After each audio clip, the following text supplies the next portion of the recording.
Hello guys, magla-live ako kasi ipapakita ko sa inyo kung gaano kalayo yung nilalakad ko sa araw-araw ko na pagpasok dito sa Sora. Dito kasi ako, dito muna kasi kami pumapasok kasi yung shop namin doon sa Aliwan, doon banda sa may pintas, hindi pa kasi tapos. Kaya dito muna kami pumapasok. Mahirap pag malayo yung bahay nyo. Araw-araw ka gumigising ng maaga para makahabol sa oras. Kaya ano ko sa inyo kung gaano kalayo. Super malayo. Doon pa sa unahan guys. Nagla-live ako doon pa. Mga nilalakad ko araw-araw. Pag yung bilisan ko yung lakad ko, 10 minutes lang siya. Pero pag yung medyo bagalan ko yung paglalakad ko katulad ngayon, abutin ito ng 20 minutes. Pero kailangan sa bago mag-alas 8 nandoon na ako sa shop. Pero ngayon maaga pa naman. Mga 7:11 pa lang ng umaga. Ganito nilalakad ko guys, araw-araw ganito. Umaga't hapon. Sa umaga naglalakad ako dito, minsan mga alas 7, 16 ng umaga. Tapos pag yung paglabas ko, alas 4 ng hapon. Naglalakad uli ako nito. Dito araw-araw. Pagpasok at saka paglabas. Galing sa trabaho. Pero okay lang kasi exercise guys, 'di ba? Pero sobra kasi yung exercise ko halos araw-araw. Nangayayat na nga ako eh. Payat na ako, kala nyo ba? Sa lagi-lagi kong lagi kong lakad araw-araw. Hindi lang ako makalakad dito pag day off ko, katulad kahapon. Day off ko. So nakapagpahinga ako sa paglalakad. Ang hirap. Pero sige lang, tiyaga.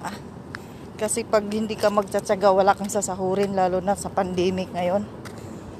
Mahirap pag walang trabaho. Maraming gastusin, maraming bayarin. Diyos ko. Grabe. Kaya tiyagaan na lang. Pero pag yung lipat na kami doon sa sa Igela, malapit lang kasi doon ang bahay ko. Tapos may transport na ako doon. Dito kasi ang mahal ng transport. Magbabayad ka ng 35 KD. Diyan sa Pilipinas is kulang-kulang 7,000 yata. Hindi, 6,000. 6,000 half, mga 6,500 ganyan. Sayang din yun, 'di ba? Kaya magtiyaga na lang, mag-transport na lang, mag-public transport na lang muna. Tapos saka na ako mag-transport ng pag yung malapit na talaga kami.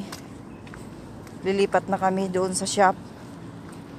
Ang hirap kaya. Pero sige lang, tiyaga-tiyaga lang. Ang tagal ko. Pinapagalan ko na nga lang yung ko kasi maaga pa naman.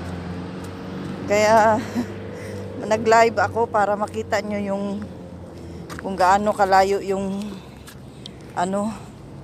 malayo pa, doon pa. Kasi walang pumapasok kasi dito na bus. Kaya yun, tiyaga maglakad araw-araw para exercise na rin. hanggang doon pa ako, guys. Kita nyo yung McDonald na yon, doon ako, banda. Yan. Araw-araw. Ganyan yung nilalakad ko.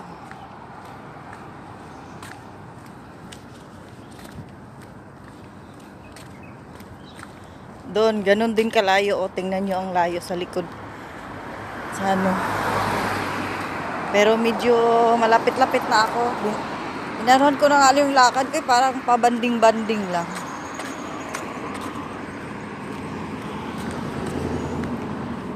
Para hindi kasi maaga pa yan. Anong oras pa? Oh, alas 7:15 pa lang. Aga pa, guys. Ayan, pasok namin alas 8. Kaya nagbagal-bagal muna. Pabagal-bagal. Bagal. Kaya bagalan muna natin yung ano natin. Paglalakad. Wala man akong fans.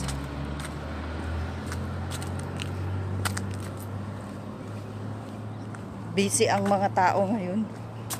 Busy.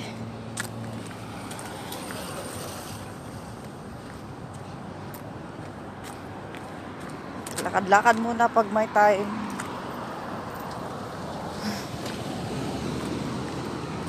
Minsan hinihintuan ako dito ng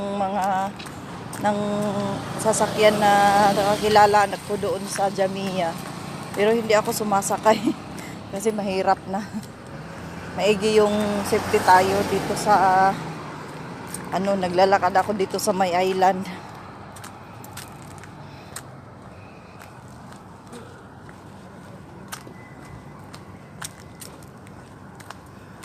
Ayun na, medyo malapit-lapit na ako.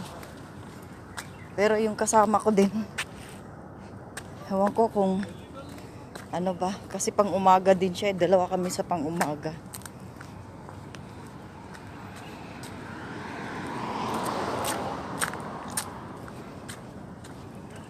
Medyo malapit na ako, guys.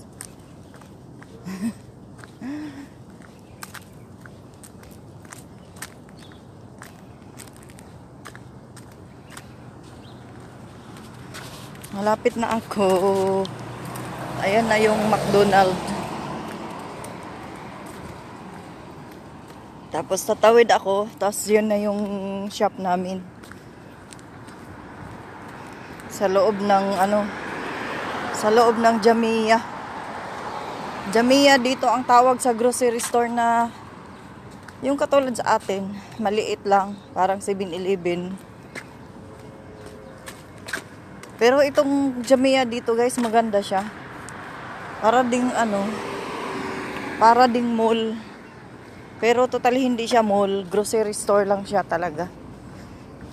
Yung co-op nila dito, maganda kasi dito. May co-op.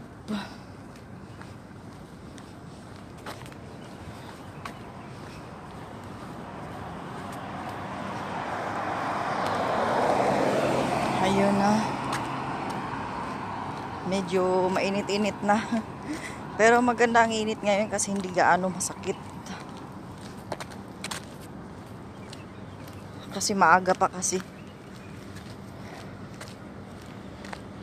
Maglagay na natin tayo ng ng mask. Kasi baka masita tayo ng parak. Bawal pa naman dito, guys, pag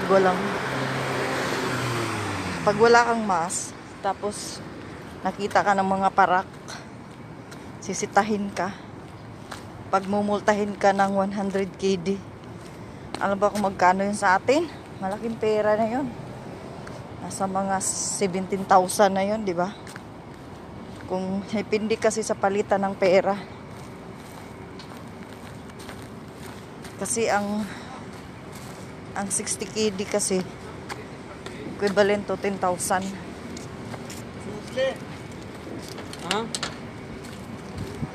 Kaya mainam na yung sumunod tayo sa rules nila kasi sayang din yung pera na ibabayad natin. Una, makukulong ka. Tapos pag makulong ka, pagbayarin ka pa ng 100 KD. Diba?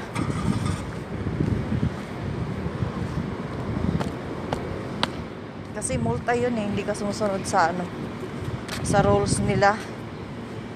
Kaya sunod ka na lang para hindi ka masita.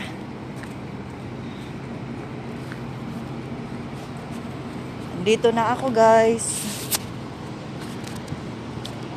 Dito na ako. Yan yung Jamia, yung grocery nila. Ito dito yung mga bangko. Pero dati din yung lumang Jamia. Nilipat lang nila dito. Binago nila.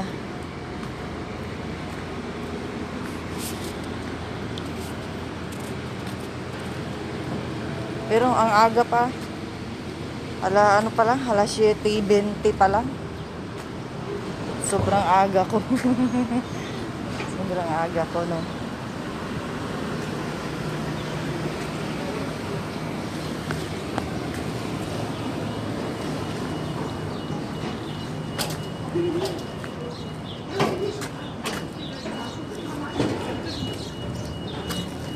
Dito yung mga delivery van.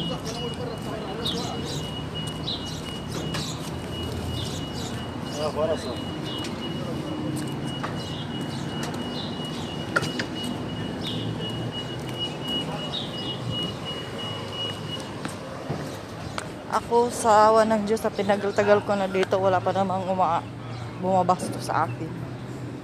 Kasi para din ako namang lalaki dito kung maglakad. Ako lang mag-isa. Barumbada kasi ako pag naglakad, pag ako lang mag-isa. Yun lang. Sige guys, papasok na ako sa loob ng grocery store. Pagdating ko sa shop, papatayin ko na to kasi bawal yung cellphone kasi sa amin. Pasok na ako, guys.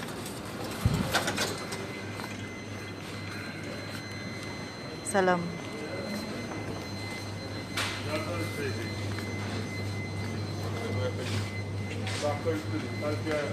Andito na ako sa loob. Sa escalator. Bye-bye you. Dito na ako sa loob ng grocery store. Paligid. Mga grocery store yan. Dito sa kabila, mga frozen items. Sa kabila naman, mga dry foods. So, dito kami sa first floor. Ako yatang nauna sa lahat.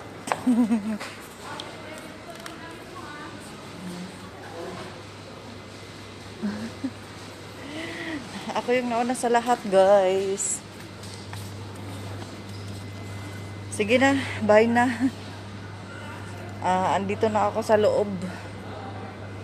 Bawal kasi yung cellphone sa amin, kaya mamayang hapon na lang magbablog ako para i-post ko doon sa YouTube ko.